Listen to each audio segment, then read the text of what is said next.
गीता जी अध्याय नंबर 15 के श्लोक नंबर 16 में कहा है कि इस संसार में दो पुरुष हैं जो वेल नोन है। इन दोनों दोनों इस श्लोक में दो भगवान प्रसिद्ध है, एक क्षर पुरुष एक अक्षर पुरुष। अक्षर पुरुष एक तो अक्षर पुरुष एक अक्षर पुरुष।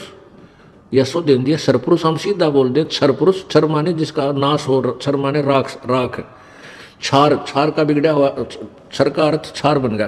क्षार माने राख, यानी जो नाशवान हो, अक्षर ब्रह्म। अक्षर पुरुष, क्षर पुरुष, फिर अक्षर पुरुष, ये दो भगवान हैं। पर पुरुष माने प्रभु। और इनमें, इनके लोकों में जितने इनके अंतर्गत प्राणी हैं, शरीरधारी हैं, और ये सभी नाशवान हैं। जीवात्मा अमर है। जीवात्मा की मरती नहीं, कुत्ते की गधे की वो तो अलग है, लेकिन शरीर जो स्थूल शरीर है इनके, ये सब नाशवान है। ये भगवान भी नाशवान है।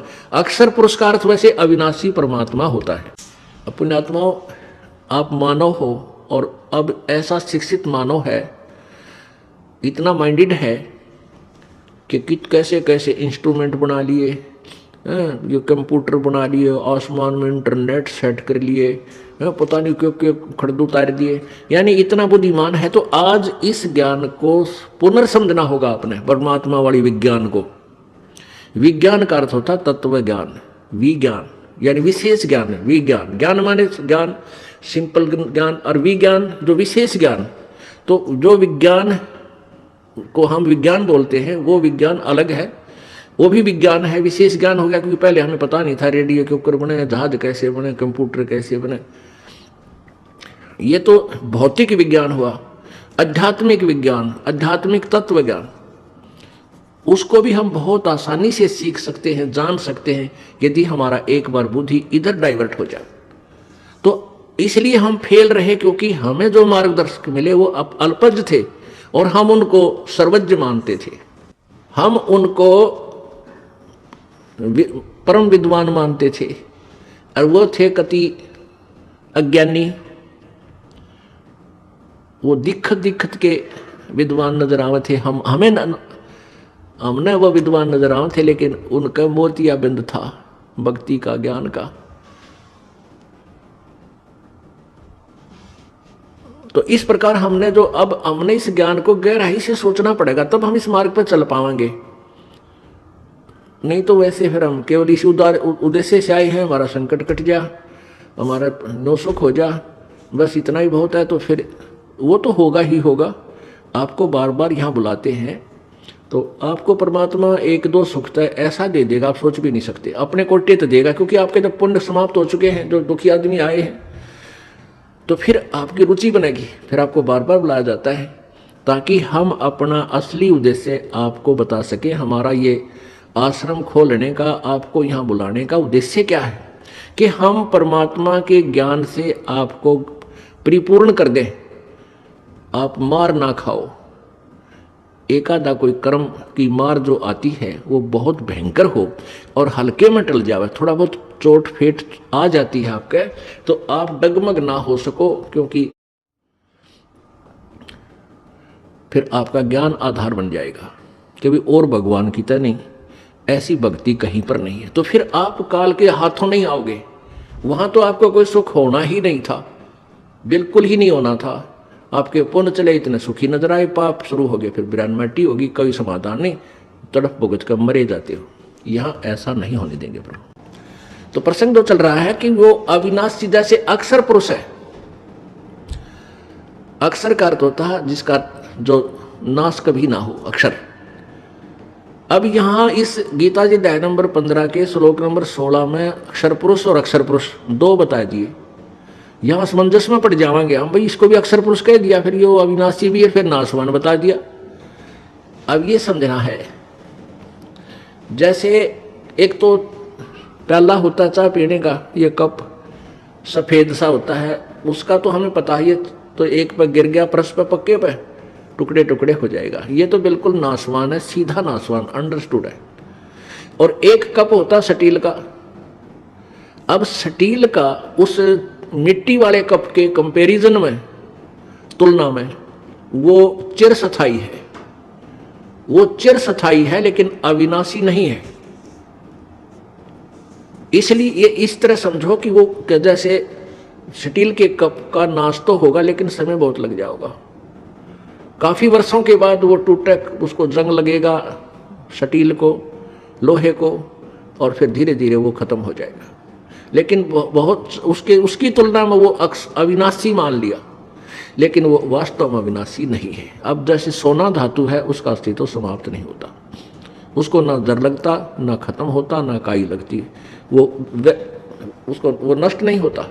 तो ऐसा समझो।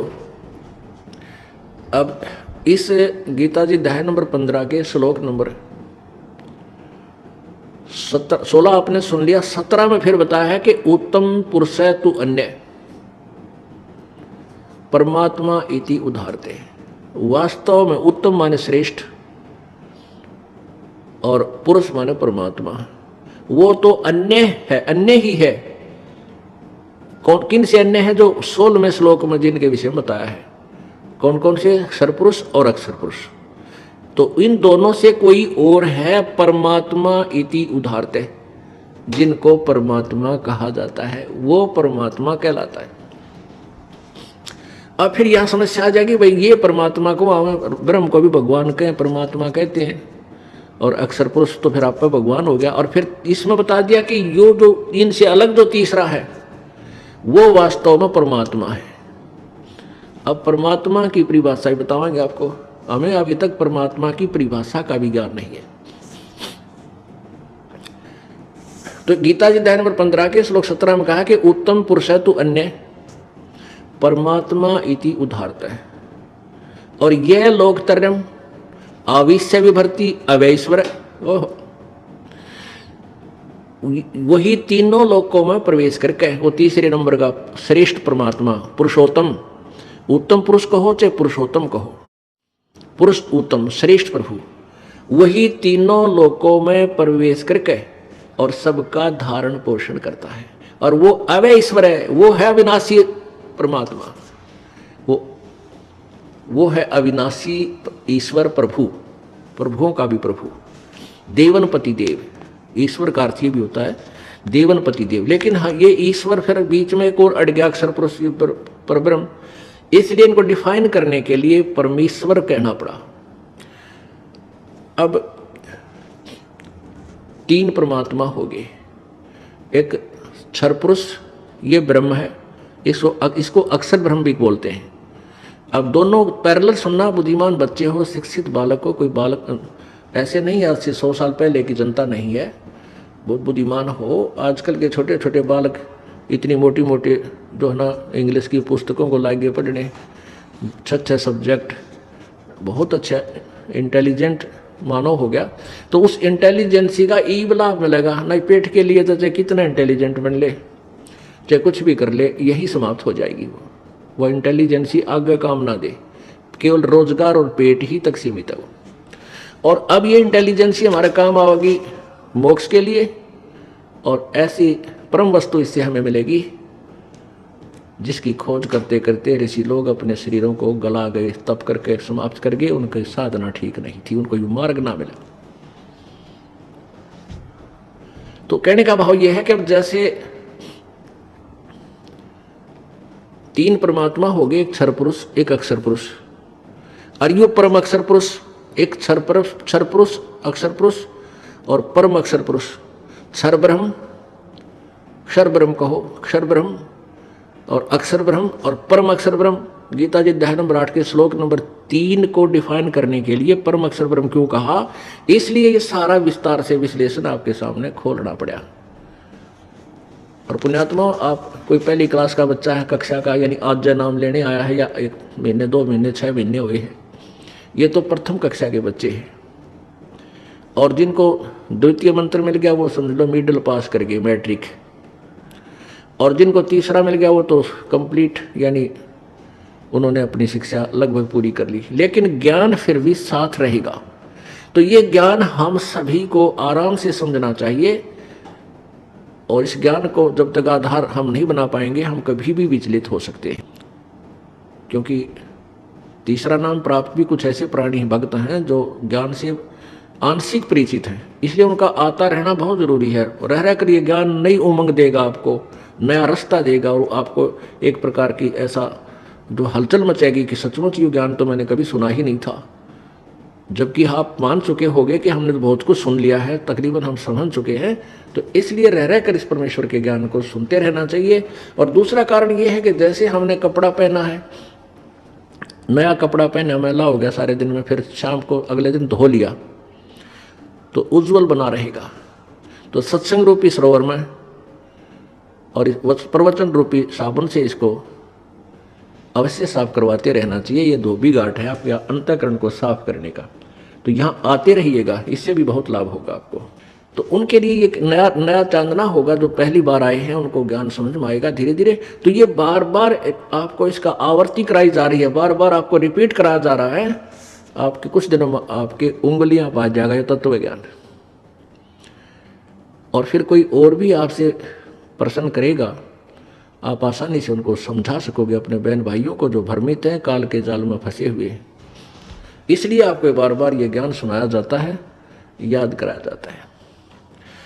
अब प्रश्न चल रहा है कि तीन परमात्मा है, एक क्षर पुरुष, इसको क्षर ब्रह्म भी कहें, अक्षर ब्रह्म।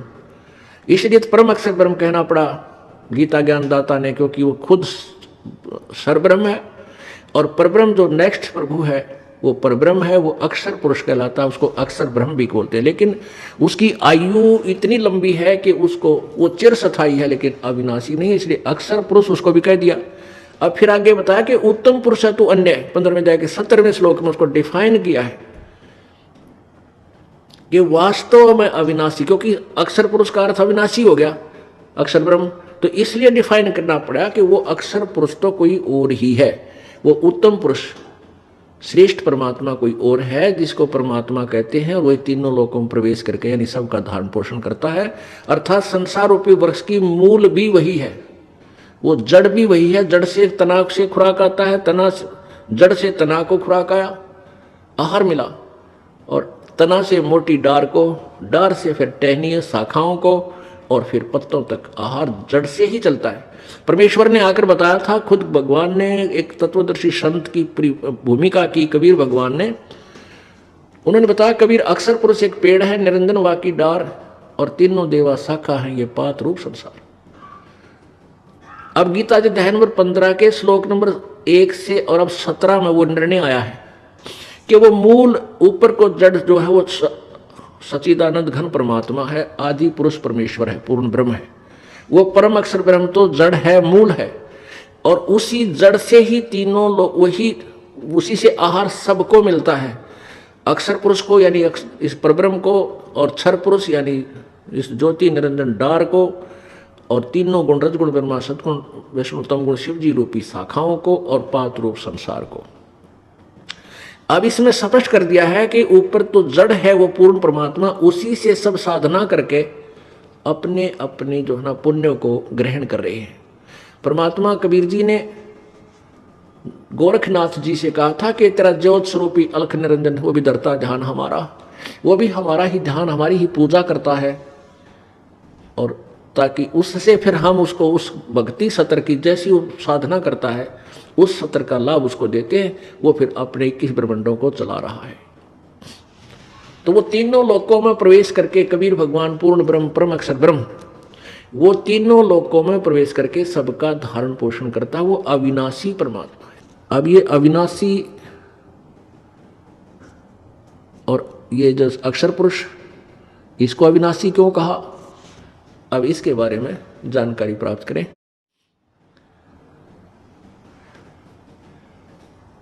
ब्रह्मा विष्णु और महेश ये तीनों देवता नाशवान हैं।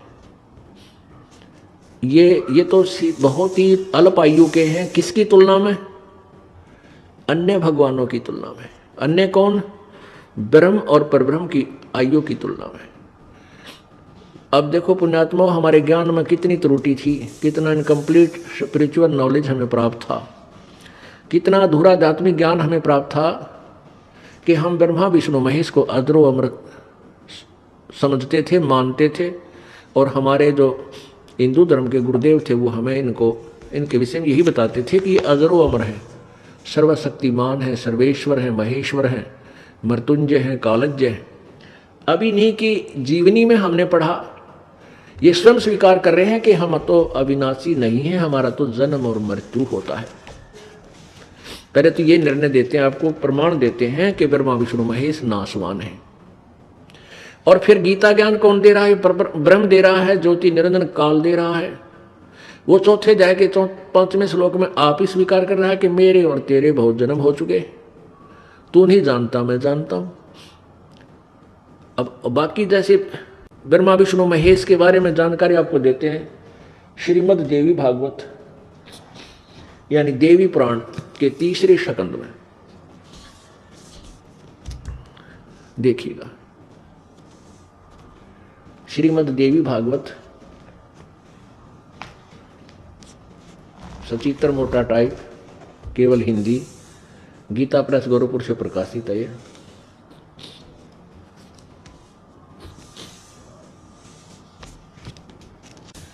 संक्षिप्त श्रीमद् देवी भागवत, संपादक हनुमान प्रसाद पोदार, चिमनलाल गोस्वामी। ये कहाँ से मुद्रित है और प्रकाशित है?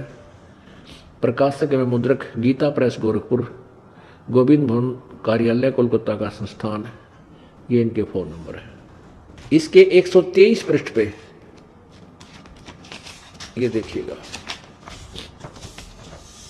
123 पृष्ठ पे 3रा स्कंद, ये 3रा स्कंद।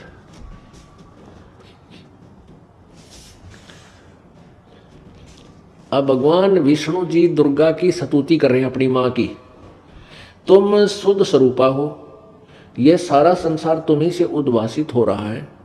मैं अर्थात विष्णु, मैं ब्रह्मा और शंकर, हम सभी तुम्हारी कृपा से विद्यमान हैं। हमारा आविर्भाव माने जन्म और तिरोभाव माने मृत्यु हुआ करता है। हमारा तो जन्म और मृत्यु होता है। हम अविनाशी नहीं है, हम नित्य नहीं है। नित्य माने अविनाशी। केवल तुम ही नित्य हो, जगत जननी हो, प्रकृति और सनातनी देवी हो। अब भगवान शंकर बोले, देवी यदि महाभाग विष्णु तुम ही से प्रकट हुए हैं तो उनके बाद यानी विष्णु के बाद उत्पन्न होने वाले ब्रह्मा भी तुम्हारे बालक हुए, और फिर मैं तमोगुणी लीला करने वाला शंकर क्या तुम्हारी संतान नहीं हुआ? अर्थात मुझे भी जन्म देने वाली, उत्पन्न करने वाली तुम ही हो। शिवे, संपूर्ण संसार की सृष्टि करने में तुम बड़ी चतुर हो। इस प्रकार इस संसार की सृष्टि, स्थिति और संहार में तुम्हारे गुण सदा समर्थ है। उन्हीं तीनों गुणों से उत्पन्न हम ब्रह्मा, विष्णु एवं शंकर नियमानुसार कार्य में तत्पर रहते हैं। अब श्री दुर्गा पुराण ने, देवी पुराण ने यह सिद्ध कर दिया कि ब्रह्मा विष्णु महेश स्वयं स्वीकार कर रहे हैं हमारा जन्म और मृत्यु होता, हम अविनाशी नहीं है।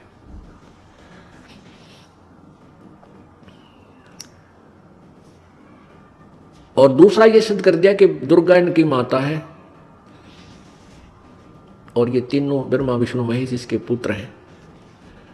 और चौथा कंसेप्ट ये क्लियर हो गया कि रजगुण ब्रह्मा है, सतगुण विष्णु, तमगुण शिव जी, कि इन तीनों गुणों से उत्पन्न हम, ये तीनों गुणों से उत्पन्न है और तीनों गुण युक्त है, एक एक गुण प्रत्येक में विद्यमान है।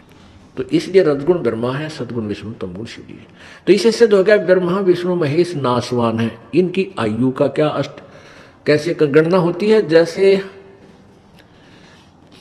ब्रह्मा जी की आयु बताते हैं 100 वर्ष है। इनके वर्ष कैसे बनते हैं? जैसे 1008 चतुर्युग का ब्रह्मा जी का एक दिन होता है और इतनी ही रात्रि। इसको लमसम में 1000 चतुर्युग की रात्रि और इतना ही दिन लेते हैं। तो 2000 चतुर्युग की दिन और रात होगी और 30 दिन रात का एक महीना होता है, 12 महीने का एक वर्ष और 100 वर्ष की आयु ब्रह्मा जी की। ब्रह्मा जी के 50 वर्ष पूरे हो चुके हैं। इस तरह के 51वां वर्ष चल रहा है, उत्तरार्ध चल रहा है इनका। पूर्व आरध खत्म हो चुका है, यानी पहले का आधा खत्म हो गया है, पीछे का आधा अब स्टार्ट हुआ है। अब जब 7 ब्रह्मा की मृत्यु हो जाएगी, एक ही विष्णु की मृत्यु होगी, और 7 विष्णु जी की मृत्यु हो जाएगी, तब एक शिव जी की मृत्यु होगी। रजगुण सतगुण तमगुण जैसे ही ब्रह्म के पुत्र हैं। तो जब 70,000 त्रिलोकीय शिव मर लेंगे, इस तरह जब 70,000 बार यो शिव मर जाएगा, यो शंख महेश मर लेगा, उसके बाद ब्रह्मलोक में जो यो काल रहता है, ये वहाँ 3 रूप धारण करके रहता है। इसी प्रकार एक रूप में ये विष्णु रूप धारण कर लेता है, और फिर ब्रह्मा रूप धारण करता है, फिर विष्णु रूप धारण करता है, फिर ये शिव रूप धारण भी वही किए हुए हैं। तो इस प्रकार जो शिव रूप में ये वहाँ ब्रह्मलोक में है, इसकी मृत्यु होती है 70,000 बार। ये त्रिलोकीय शिव मर लेंगे। तो यू एक युग हो गया। अब मोटा सा ध्यान रखना, ऐसे जो 70,000 बार जब त्रिलोकीय शिव मर लेगा, यो एक युग हो गया। किसका? परब्रह्म का, अक्षर पुरुष का। अब ध्यान से सुनना, ये काल तो बीच में अड़ंगा डावेगा क्यों, इसकी पोल खुल रहा है। आप अपना ध्यान से सुनो, ये बहुत ही इंपॉर्टेंट चैप्टर चल रहा है। अब ये एक युग हो गया। 70,000 बार जब शिव मर लेगा, एक काल मरेगा, और इसको परमात्मा ने ऐसी आशीर्वाद दे रखा है, फिर यू एज इट इज युवा शरीर धारण करेगा दूसरे ब्रह्मांड में। एक ब्रह्मांड का नाश हो जाएगा, 21 ब्रह्मांड है इसके पास, और ये सभी प्राणी भी नष्ट हो जाएंगे, स्थूल शरीर नाश हो जाएंगे, इनका सूक्ष्म शरीर सहित ये दूसरे लोक में ले जाएगा। और इसी प्रकार दुर्गा की भी मृत्यु इसी स्थिति से होगी, काल के साथ मरेगी ऐसे ही, और इसका भी फिर युवा शरीर होगा। वह दूसरे ब्रह्मांड में ये फिर इसी प्रकार अपनी प्रजनन क्रिया से इन 3 पुत्र रजगुण ब्रह्मा, सदगुण विष्णु, तमगुण शिव जी, अन्य श्रेष्ठ आत्माओं, अच्छी आत्माओं को ये वहां जन्म देंगे। और जो वर्तमान में ब्रह्मा विष्णु महेश चल रहे हैं, ये 84 लाख योनियों में साधारण जीव की तरह इनका जन्म प्रारंभ हो जाएगा। तो ये एक युग हो गया। अब ध्यान रखना, युग और चतुर्युग में ब्रह्मा जी की आयु और अन्य जो 3 भगवान, 2 भगवान और हैं, विष्णु और शंकर, इनकी आयु का तो परिमाण है चतुर्युग से, और अब केवल युग से होगा परब्रह्म का जो है। तो ये एक युग हो गया उस अक्षर पुरुष का, जो गीता जी अध्याय नंबर 15 के श्लोक नंबर 16 में क्षर पुरुष और अक्षर पुरुष। तो ये क्षर पुरुष, ये अक्षर पुरुष जो है, क्षर पुरुष यानी ब्रह्म, इसकी मृत्यु होगी ऐसे जैसे 70,000 त्रिलोकीय शिव मरने के बाद एक शिव मरा, इस काल रूपी शिव को हो, काल रूपी ब्रह्म को हो, सदाशिव को हो, ये वही काल है, इसकी मृत्यु होगी। तो ये इसकी एक बार जो मृत्यु हुई ऐसे, तो एक युग हो गया उसका अक्षर पुरुष का। और ऐसे ये 1000 युग का अक्षर पुरुष का दिन और इतनी ही रात्रि, नोट चतुर्युग, इसमें चतुर्युग नहीं है। गीता जी अध्याय नंबर 8 के श्लोक नंबर 17 में इन अनुवादकर्ताओं ने अड़ंगा कर रखा है, इन्होंने चतुर्युग लिख दिया, जबकि मूल संस्कृत में युग है, चतुर्युग नहीं है उसमें।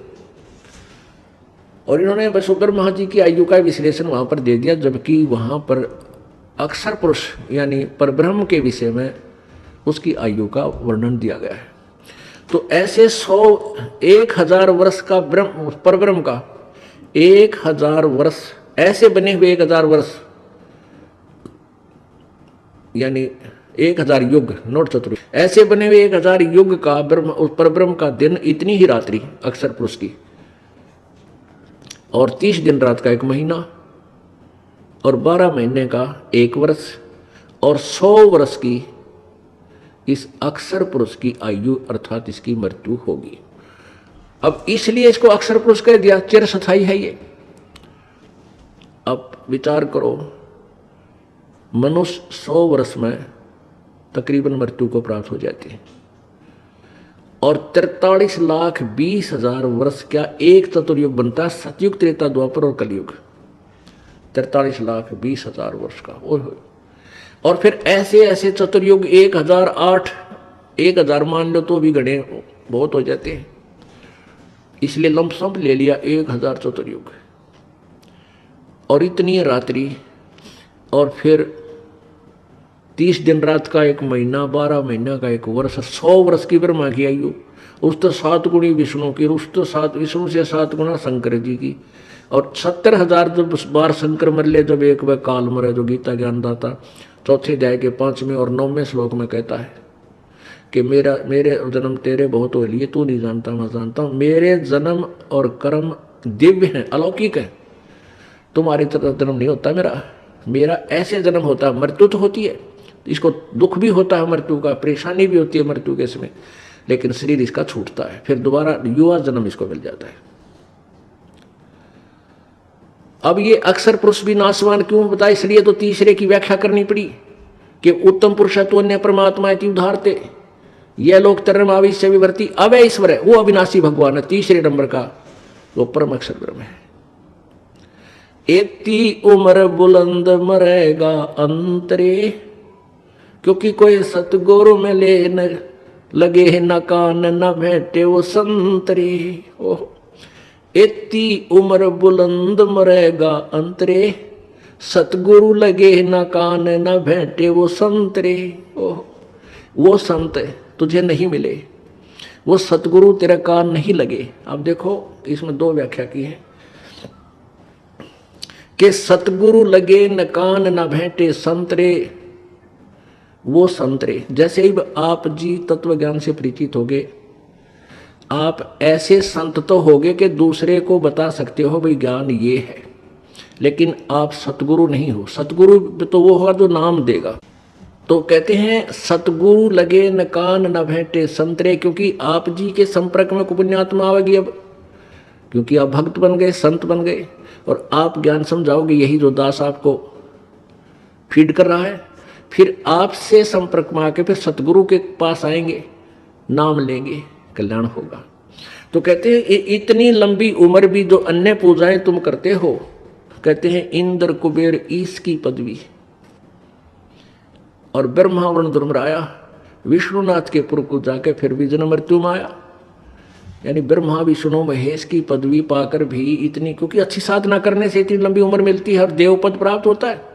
जो तुमने ब्रह्म सत्र की अन्य साधनाएं की है, फिर भी मोक्ष नहीं हुआ।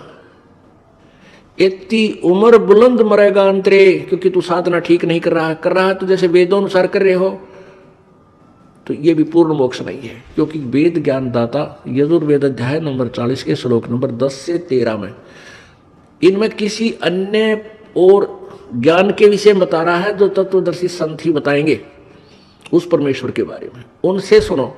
तो अपने विषय में 40 में यजुर्वेद के 40वें अध्याय में के श्लोक नंबर 15 में, मंत्र नंबर 15 में कहा कि ओम कर्तु समर कलवे समर और कर्तुम समर। ओम नाम का जाप काम करते करते स्मरण करो, विशेष कसक के साथ स्मरण करो, और अपना मनुष्य जीवन का प्रथम कर्तव्य जानकर, परम कर्तव्य जानकर इसका श्रवण करो। वायु अनिलम भस्मांतम शरीरम अमृतम, कि जब तेरा शरीर नष्ट होगा तो शरीर छोड़कर जाएगा, तब तुझे मेरे सत्र की जो अमरत्व है वो प्राप्त हो जाएगा। अब ब्रह्म साधना से ब्रह्मलोक प्राप्त होता है। ब्रह्मलोक प्राप्त प्राणी 36,000 बार उत्पत्ति प्रलय तक ब्रह्मलोक में रह जाते हैं। यानी ब्रह्मा की एक आयु तक वो ब्रह्मलोक में रह जाते हैं, लेकिन फिर अपने पुण्य समाप्त करके फिर ऐसे ही पशु योनियों से उसका जीवन प्रारंभ हो जाता है। और परमात्मा कहते हैं 36,000 बार, यानी ब्रह्मा की उम्र तक भी आप स्वर्ग में भी रह गए तो फिर क्या हुआ, और फिर भी मृत्यु जन्म मृत्यु। और फिर कहते हैं पर ब्रह्म की आयु आप गणना भूल जाओगे कितनी है, तो दूसरे हिसाब से फिर सेट करनी पड़ी प्रभु ने उसकी उम्र बताने के लिए।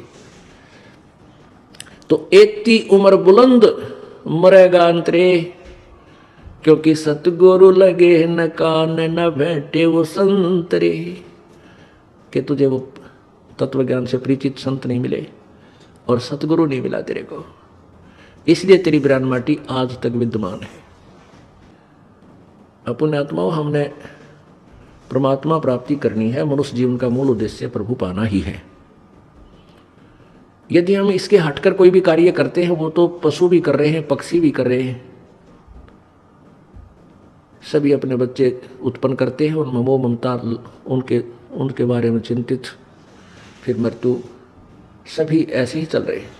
यदि हमने मनुष्य जीवन पाकर परमात्मा प्राप्ति नहीं की, यानी सतलोक नहीं पहुँचे, फिर चाहे हम यहाँ पर प्रधानमंत्री बन जावा और चाहे देव पद प्राप्त कर लें, हमारी दुर्गति नहीं मिट सकती। जब ये प्राणी माँ के पेट में था, माँ के गर्भ में जब ये प्राणी होता है, इसको पता होता है, जीव को, मानव शरीरधारी प्राणी को माँ के गर्भ में होता है, तो इसको पता होता है कि अब तेरी आगे चल के क्या दुर्गति होगी, तेरा क्या बुरा हाल होगा। और ये दुर्गति किस कारण से हुई कि मैंने भक्ति भगवान की नहीं किसी मनुष्य जीवन में। तो अब वो बार बार कहता है परमात्मा मैं आपकी भक्ति करूंगा, एक बार इस नरक से मुझे बाहर कर दे भगवान, मैं तुझे कभी नहीं भूलूंगा। अब मुझे सब पता चल गया मैं ऐसे क्यों दुखी हुआ। और फिर जब ये बच्चा बाहर आ जाता है, बाहर आते ही ये 3 इंजेक्शन लगा दिए जाते हैं काल द्वारा। रजगुण ब्रह्मा, सतगुण विष्णु, तमगुण शिव जी, इन तीनों अपने पुत्रों को एक एक गुण से युक्त कर रखा है, और इनके अंदर से निकल रहा प्रभाव ऑटोमेटिकली प्रत्येक प्राणी पर प्रभावित कर रहा है, सब पे इफेक्टिव है। अब जैसे ब्रह्मा विष्णु महेश कहीं भी रहें, उनसे निकल रहा गुण प्रत्येक प्राणी को जो है ना प्रभावित कर रहा है। अब जैसे ब्रह्मा विष्णु महेश अपने लोकों में रहते हैं, इनके अलग अलग राजधानियां हैं। ब्रह्मालोक अलग है, विष्णु जी का लोक अलग है, शिव जी का लोक अलग है। स्थान, लोक माने स्थान, देश। अब जैसे एक मकान में रसोई होती है, किचन, भोजनालय, और उसमें मिर्चों का छौंक लगता है, मिर्च डाल दी छौंक में, तो वो वहां से उसका जो प्रभाव है छौंक का, उस मिर्चों का प्रभाव ने जाकर उस मकान के अन्य कक्षों में बैठे हुए व्यक्तियों को भी प्रभावित किया, उनको छींकें आने लगी। जबकि मूल वस्तु रसोई में है, उससे निकला हुआ गुण कहाँ पहुंच गया, वहां जाकर प्रभावित किया। ऐसे ही ब्रह्मा विष्णु महेश अपने मूल स्थान, अपने राजधानियों में रहते हैं, और उनसे निकल रहे ये गुण आप जी को, तीनों लोकों के प्राणियों को, जैसे पाताल लोक, पृथ्वी लोक और स्वर्ग लोक के प्राणियों को प्रभावित कर रहे हैं। तो जो ही ये बालक माँ के पेट से बाहर आता है, इसको इन तीनों गुणों के ऑटोमेटिक इंजेक्शन लग जाते हैं, ये अचेत हो जाता है, इसको कुछ याद नहीं रहता। फिर इसको नए सिरे से यहाँ का ज्ञान कराया जाता है, ये तेरा बाप पिता है, ये तेरी माँ है, ये तेरा भाई, ये बहन, ये चाचा ताऊ चाची मामा फूफी, ये सब उसको नए सिरे से फिर क ख ग घ ABC, ये नए सिरे से इसमें फीड की जाती है।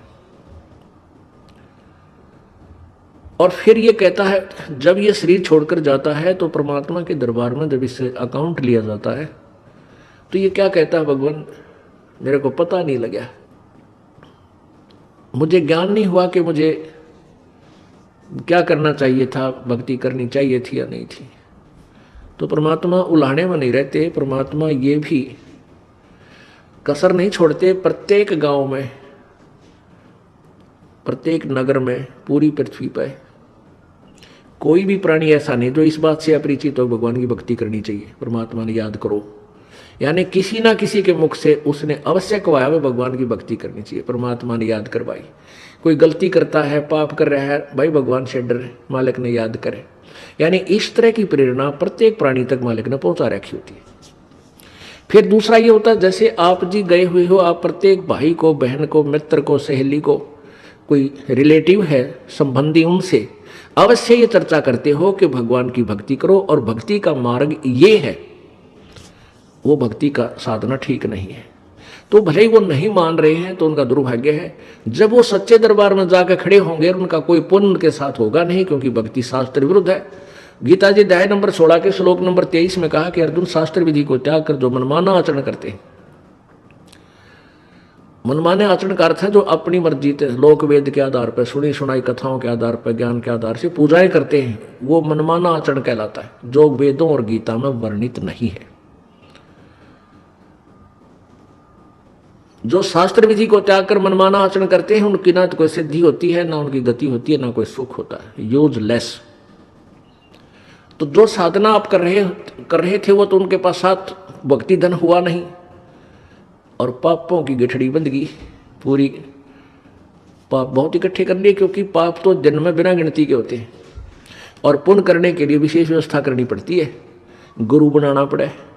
फिर जैसे गुरु जी बताओ वैसे साधना, पूर्ण गुरु, नकली गुरुओं से पूजा नहीं, ना उनकी कोई द्वारा बताएगी साधना से लाभ होने वाला। तो ऐसे पूरा गुरु मिले, फिर आप सच्ची लगन से सच्चे तरीके से लगे, तब पुण्य बने। तो पुण्य तक कोई उनका बना नहीं, पाप की गठड़ी बंद गई। फिर वहां जा खड़ा हुआ धर्मराज के दरबार में।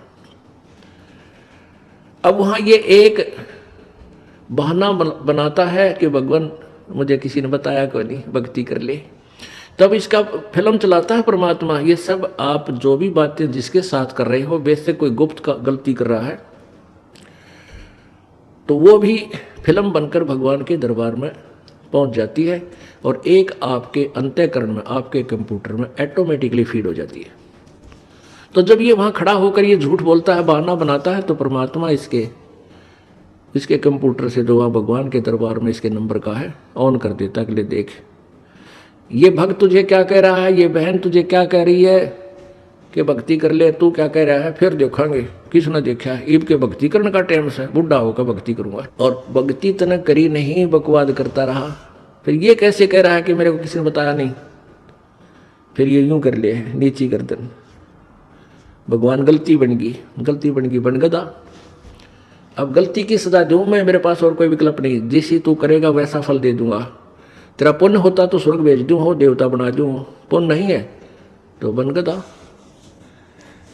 फिर ये कहता माफ करो भगवान, माफ करो परमात्मा। फिर धर्मराज कहता जब तुझे मनुष्य शरीर कभी प्राप्त हो तब तू भक्ति करना भाई, अब कुछ नहीं बना, जाइए।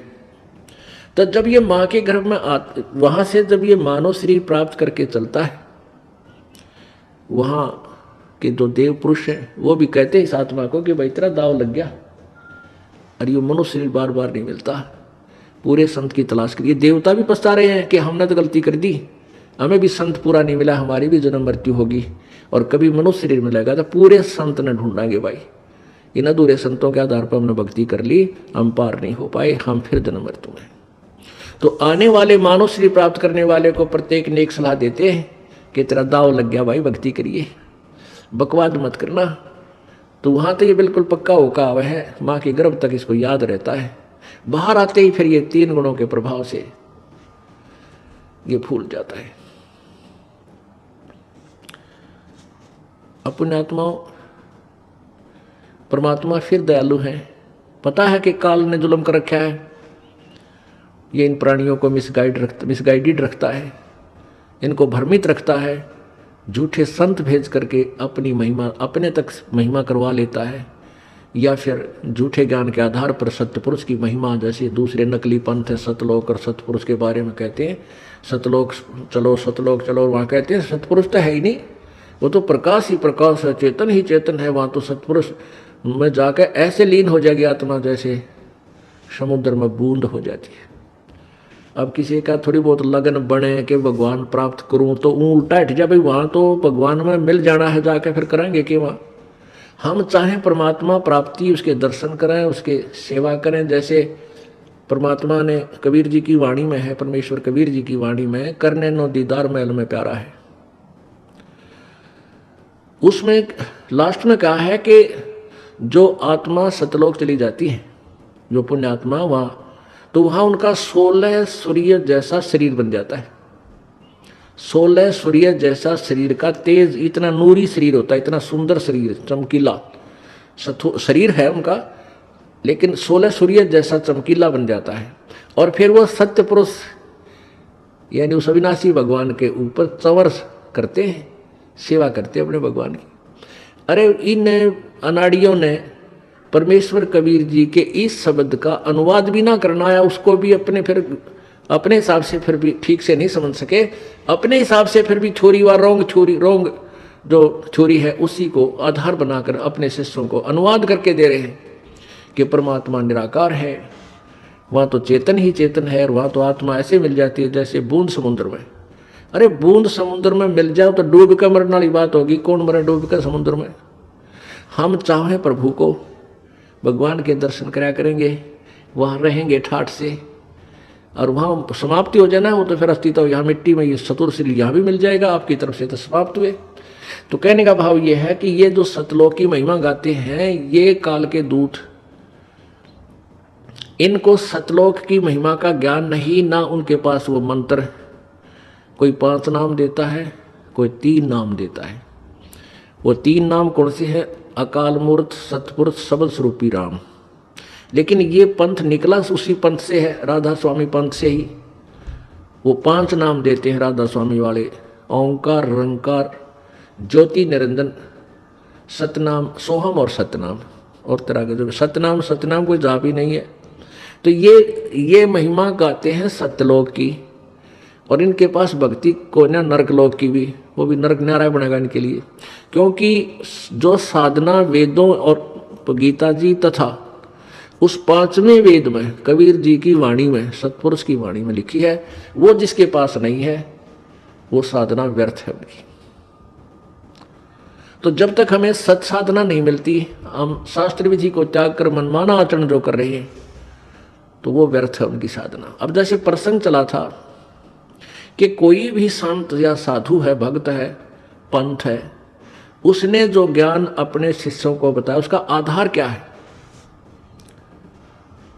अब हमने तो आधार बताया है कि हमारा आधार है 4 वेद, गीता जी, और 5वां वेद, सूक्ष्म वेद जो परम पिता परमात्मा कबीर जी द्वारा बताया हुआ, ये हमारा आधार है। और गीता जी जैसे अध्याय नंबर 8 के श्लोक नंबर 1 में परम अक्षर ब्रह्म के बारे में बताया कि कोई परम अक्षर ब्रह्म है। 18वें अध्याय के 62वें श्लोक में कहा कि तू सर्वभाव से उसी की शरण में जा जो गीता ज्ञानदाता से अन्य है, उसकी कृपा से तू परम शांति यानी शाश्वत स्थान को, सतलोक को, सनातन परम धाम को प्राप्त होगा, तेरी फिर जन्म मृत्यु कभी नहीं होगी। अपने बारे में गीता ज्ञानदाता कह रहा है 4 अध्याय के 5वें श्लोक में, तेरे और मेरे बहुत जन्म हो चुके, तू नहीं जानता मैं जानता हूँ। 9वें अध्याय में 4 अध्याय के 9वें श्लोक में कहा कि मेरे जन्म और कर्म दिव्य हैं। इससे सिद्ध है कि गीता ज्ञानदाता भी अविनाशी नहीं है। और वो अपना मंत्र बता रहा है ब्रह्म के, मेरा 8वें अध्याय के 13वें श्लोक में, कि मेरा ओम एक अक्षर मंत्र है। 8वें अध्याय के 5, 6 और 7, 8, 9, 10 इन 6 श्लोकों में ये स्पष्ट हो गया 2 भगवानों की भक्ति न्यारी न्यारी। गीता ज्ञानदाता 8वें अध्याय के 5वें श्लोक में कहता है कि जो तू मेरी भक्ति कर और मुझे ही प्राप्त होगा। 8वें अध्याय के 6ठे श्लोक में कहा कि ये नियम है अर्जुन, अंत समय में जो जिस भी भाव में भावित रहता है, जो ब्रह्म की साधना है, मेरी साधना करता है, मेरे भाव में, मेरे ही गुणों से परिचित है, मेरे में आसक्त है, तो मुझे प्राप्त होगा। और जो किसी अन्य देव या किसी भी देवता में या पूर्ण परमात्मा में भावित है तो उसके पास चला जाएगा, उसी को प्राप्त होता है। यानी ये नियम है अंतिम श्वास तक जिसमें जो आस्था रखता है उसी को प्राप्त होता है। 8वें अध्याय के 7वें श्लोक में गीता ज्ञानदाता कहता है कि तुम मेरी भक्ति भी कर और युद्ध भी कर तो मुझे प्राप्त होगा, डोंट वरी,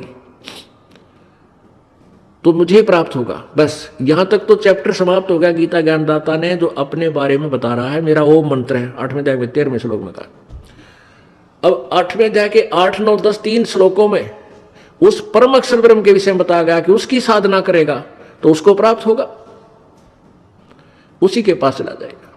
उस परमात्मा की साधना करना कौन क्या है उसके बारे में गीता ज्ञानदाता कहता है 4 अध्याय के 34वें श्लोक में और 32वें श्लोक में कि उस परमेश्वर के बारे में विस्तार से, उस परमेश्वर की अमर वाणी में, सच्चिदानंद घन की वाणी में विस्तार से लिखा गया है। उसके बारे में तत्वदर्शी संत बताएंगे, उनकी तलाश कर, उनसे प्रसन्न कर, फिर वो तत्वदर्शी संत आपको जो मार्ग बतावे वो साधना कर। यानी तत्वदर्शी संत, एक तो संत, एक तत्वदर्शी संत सदगुरु को ही कहते हैं। संत तो भक्त भी होते हैं जिनको ज्ञान हो गया, उनको भी साधु संत यानी अच्छी आत्माएं, श्रेष्ठ ऋषि कहो संत कहो। और तत्वदर्शी संत सतगुरु ही होते हैं जो एक बार पृथ्वी पर एक ही होता है। तो पुण्यात्मा अब उसके बारे में बताया कि उस परम अक्षर ब्रह्म की साधना वो तत्वदर्शी संत बताएंगे, उनकी खोज कर। उसके संकेत भी किया है 17 में जाके 23वें श्लोक में गीता जी में, कि उस पूर्ण परमात्मा सच्चिदानंद घन की साधना ओम तत्सत इति निर्देश ब्रह्मण त्रिविध समर्थ है। उस पूर्ण परमात्मा सच्चिदानंद घन की साधना का ओम तत्सत ये कंप्लीट मंत्र है उस पूर्ण परमात्मा की, और वो 3 प्रकार से ही पूजा, तीन मंत्र का जाप है और 3 प्रकार से ही उसकी विधि है समरण करने की। तो वो गीता ज्ञानदाता ने को नहीं पता, क्योंकि तत् और सत ये गुप्त मंत्र है। तत् ये परब्रह्म का अक्षर पुरुष का जाप है, और मंत्र है वो ये दास बताएगा। और ये तत् मंत्र यानी वो सांकेतिक मंत्र और ओम मंत्र, ये 2 अक्षर का मिलकर, दोनों अक्षर मिलकर के ये एक सतनाम बन जाता है। इनकी 2 विधि से सिमरण का तरीका है। और तीसरा जो सत है वो सार नाम होता है, वो परम अक्षर ब्रह्म का मंत्र है। तो ये बताया कि उस परमेश्वर के पाने का ओम तत्सत इति निर्देश ब्रह्मण है, सच्चिदानंद घन परमात्मा ब्रह्मण माने उसके सच्चिदानंद घन ब्रह्म का ये ओम तत्सत, ये 3 मंत्र का जाप है सुमरण करने का, और यही मोक्ष मार्ग है। तो पुण्यात्मा जो प्रसंग यहां से शुरू हुआ था कि हम जो साधना कर रहे हैं, प्रत्येक प्राणी भक्ति कर रहा है, वो क्या कर रहा है, उसका आधार क्या है, सबसे पहले ये निर्णय करके तब हमने इस भक्ति मार्ग पर कदम रखना चाहिए, नहीं तो शुभ के डले ढोरे। तो जिन संतों को हम संत समझते थे वो संत नहीं थे, जिन विद्वानों को हम विद्वान समझते थे विद्वान नहीं थे, क्योंकि वेदों और गीता और पुराणों को वो समझ नहीं सके। उनके विषय में बताया है, मोती मुक्ता दर्शत नाही ये जग है सब अंदरे, दिखत के तो नैन चश्म इनका फिरा मोतिया बिंदरे। ये संत और भगत विशेष वेशभूषा बनकर, कोई लाल कपड़े पहनकर, कोई डाढ़ी मूछ रखा के, कोई घोटम घोट मुंड मुंडा के, ये दिखत है विद्वान और संस्कृत बोलने धारावाहिक। तो ये ऐसे दिखाई देते हैं जैसे बड़े विद्वान हो, पर इनको कह का भी पता नहीं भक्ति मार्ग का।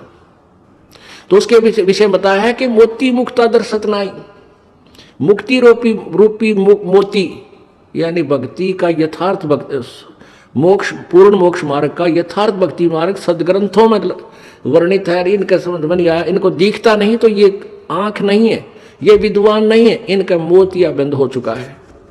जिसको मोतिया बंद हो जाता है वो आंखें स्वस्थ नजर आती हैं, पर उसको दिखता कति नहीं। तो ये विद्वान लगे थे, लेकिन इनके अज्ञान का मोतिया बंद हो रहा था, कुछ नहीं दिखाई देता। मोती मुक्ता दर्शत नाही ये जग है सब अंदरे, दिखत के तो नैन चश्म इनका फिरा मोतिया बिंदरे। ये संसार समझदा नाही कहंदा श्याम दोपहरे नू, गरीबदास ये वक्त जात है रोगे इस पैरे नू। ये संसार समझदा नाही और कहंदा श्याम दोपहरे नू, इस काल के लोक में अग्नि में जल रहे हैं, इतने दुखी हैं, कोई भी सुखी नहीं प्राणी, ब्रह्मा विष्णु महेश तक महादुखी है, और इसी को ये सुख मान बैठे हैं। कहते हैं ये संसार समझदा नहीं कहंदा श्याम दोपहरे नू। जून का महीना और ये हरियाणा राजस्थान यूपी पंजाब का क्षेत्र, रात दिन के दोपहर माने बिल्कुल 4 पैर का दिन होता है, शिखर में सूर्य हो उसको दोपहर बोलते हैं। और वहां कोई पड़ा है शराब पीकर नशे भांग के में, उसको कोई कहे कि चल भाई तुझे उठाऊं, इधर वृक्ष के नीचे लेट जा, तू जल रहा है, तुझे बहुत गर्मी लग रही है, और वो शराब के नशे में नाड़ी क्या कहता है, मौज हो रही है जेड़ा मत, बड़ा ठंडा आ रही है। अब वो नशे में बोल रहा है, वास्तव में उसका पसीने आ रहे, झाग आ रहे मुंह में, और पड़ा बुरी तरह माए मुँह तेरा बेटी का बाप अर्नो का है रही है। तो सबकी विरानमाटी इस काल लोक में 21 ब्रह्मांड में आग लगी है, और कृत्रिमबाजी सब बैठ गई है, भगवान कह रहे।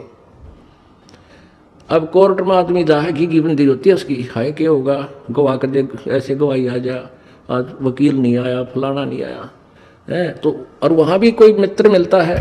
अब कोर्ट में कोई मित्र मिलता है या कोई रिश्तेदार रिलेटिव आ जाता है, हमारी एक आदत बन रही है, एंड शेक करेंगे, और क्या हाल है, अब मौज माच रही है, ठीक है सब मौज है। अरे कोर्ट में मौज का कि मेरे दोनों दुखी जा रही, और फिर कोई मौज हो रही है, यानी मौज कहने तक सीमित है हम। हमने मौज का भी राय कोई ना वो कौन सी है। तो यहाँ परमात्मा कहते हैं ये संसार समझदा नहीं, कहंदा श्याम दोपहरे नू गलत साधना करके तुम यहीं फंसे रह जाओगे इस काल के जाल में।